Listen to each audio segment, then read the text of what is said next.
Good day everyone!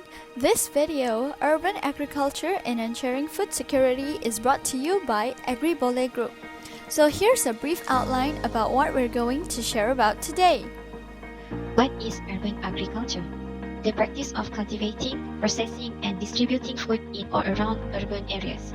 It encompasses a complex and diverse mix of food production activities, including fisheries and forestry, in cities in both developed and developing countries. The term also applies to urban area activities of animal husbandry, aquaculture, beekeeping, and horticulture. Urban farming also can reflect varying levels of economic and social development.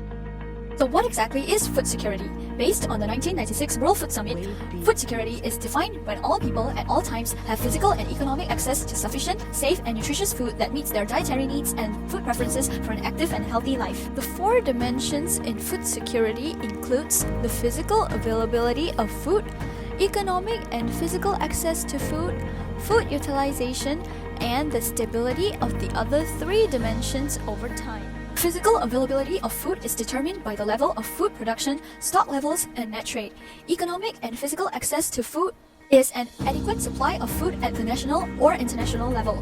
Food utilization is the sufficient energy and nutrient intake by individuals combined with good biological utilization of food consumed, which determines the nutritional status of individuals. The stability means that even if your food intake is adequate today, you are still considered to be food insecure if you have inadequate access to food on a periodic basis. So how exactly does urban farming help in ensuring food security? Anytime you get people think about where their food is coming from, you're actually fighting food insecurity. It's just one more way we'll need to get creative to grow the food we need through urban farming.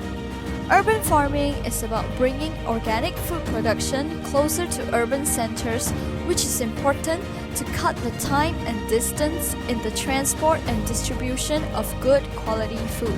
This is actually very important because up to 30% of produce is wasted while in transit to shops and supermarkets. By bringing food closer to the people, we are actually ensuring minimal loss, more freshness, and higher quality crops. Benefits of urban farming. There are few benefits of urban farming, which is including the encourage healthier diets, reduce food miles, educate students about food and farming, preventing food insecurity, low initial capacity investment with the low risk, and the last one, which is the boosting the local economy. Next, the method of urban farming. For aeroponic, the practice of growing plants in an air or mist environment without the use of any substrate. For hydroponic, growing plants, usually crops or medicinal plants without soil, by using water-based mineral nutrient solutions in aqueous solvents. So I will now be talking about urban farming technology. First of the urban farming technology we have is vertical farming, which is essentially the process of growing crops vertically to maximize space, usually in a controlled indoor environment.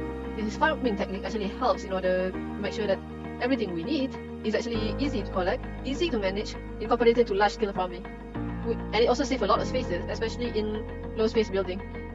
And another urban farming technology that we currently have is drone. Drones are used for a variety of tasks, which include spraying fertilizer, area surveillance, crop monitoring, land inspection, mapping, inspecting for damage or rotting crops, and many more.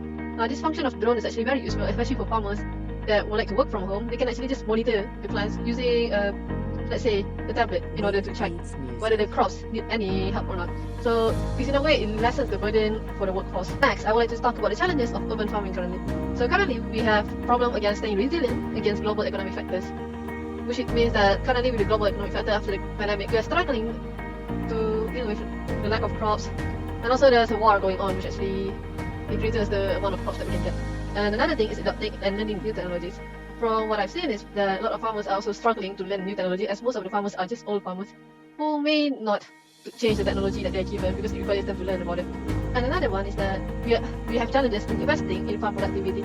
If we have a lack of funding, especially for a country to lack funding in farming, it's actually harder for the country to progress in farming. Next is meeting the rising demand for food of high quality. As the population grows, it means that there's a rising demand for food of higher quality, which requires a lot of farmer and workforces that we essentially not have at the current moment. And finally, coping with climate change, soil erosion, and biodiversity loss. There's a way to overcome the climate change, such as investing in renewable energy sources such as solar, wind, and biomass.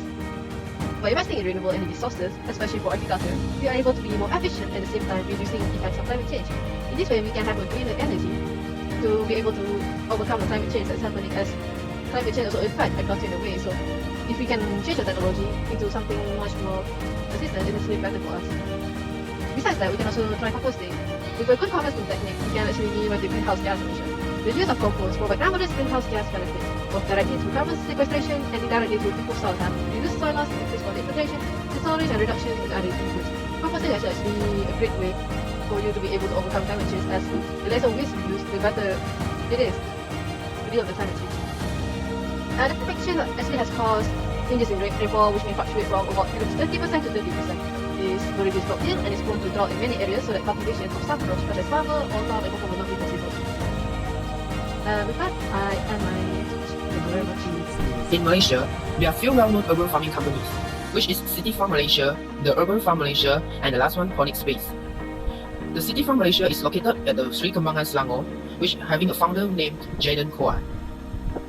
While in the Urban Farm Malaysia, which is also in the area of Sri Kembangan, Selangor, with the founder named Tang Yilin. At the last one, Ponic Space, it is located at the Federal Territory of Kuala Lumpur, which the founder named Lance Lim.